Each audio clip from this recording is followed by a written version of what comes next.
Division. Meow. Good afternoon. I'm Eleni Katechis, and this is Preston High School's News and Views broadcast on video games. Throughout history, mankind has always been intrigued by playing games. Video games are very appealing because of their ability to portray lifelike images and real-time activities.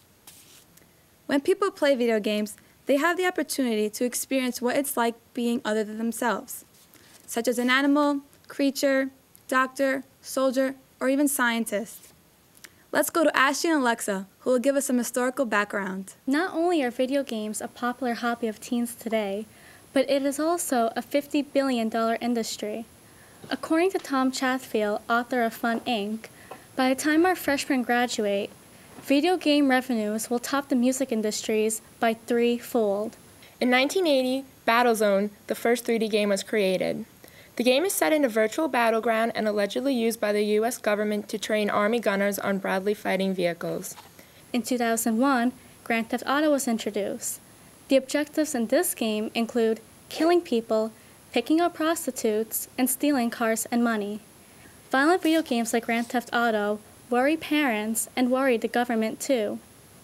California is concerned with this abnormal level of violence exposed to minors and the harmful effects can have in their development.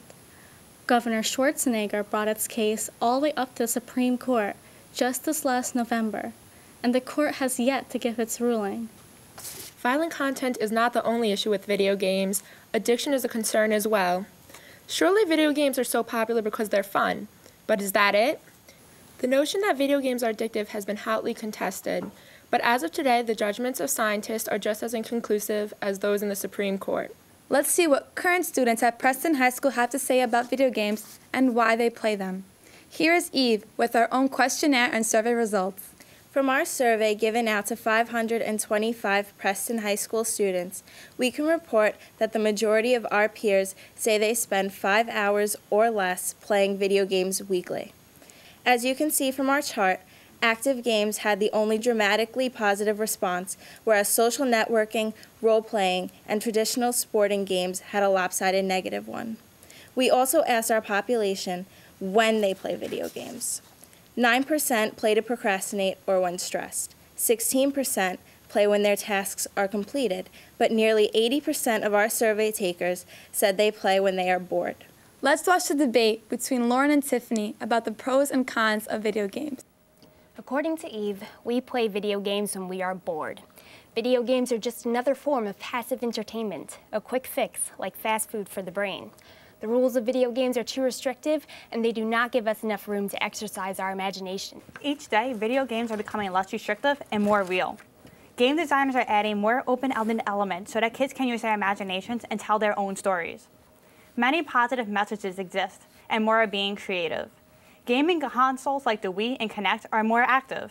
Professor Daphne Belivier says gaming can indeed improve vision and parts of cognition, like multitasking and short-term memory. We should encourage gaming, harness its power, and never stifle it. We like video games. They're fun entertainment, but what if we used it as something more? Can we put video games in every classroom? Just imagine their beneficial uses. What if we utilize video games to teach students a new language, like a competitive Rosetta Stone? Or in music class, can we learn how to play real musical instruments with Guitar Hero that plugs in real guitars? In physical education, can we have expert holograms teaching us different skills? Or a yoga game that can monitor our poses, breathing, and our progress? Why not imagine a SimCity game with live Twitter feeds in our history class that can model, if not predict, social movements or revolutions like the ones going on in Tunisia or Egypt? With the right mindset and imagination, we can break the boundaries of everyday living and maybe even make school as fun as a video game. We, on Preston High School's News and Views team, hope that this broadcast has been very educational and fun. Thanks for watching.